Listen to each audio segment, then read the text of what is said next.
Hi, to enable and disable Do Not Disturb mode on your Garmin Vivoactive 5, as a first step, we would need to find this upper button and hold it till we could see this list of controls. Here, simply find your DND mode, which is Do Not Disturb mode.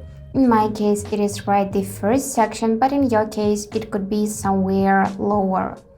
So, if you would like to enable it, just tap on it and you'll see the status on now, and this is how your watch face will look now with this mode enabled. Basically, with this mode you won't receive any kind of notifications, all of it will be silenced. And if you want to disable this mode, you would need to hold the button again, and here you would see this minus which you need to tap, or you can simply tap on this section itself like that, so you could see the status off now.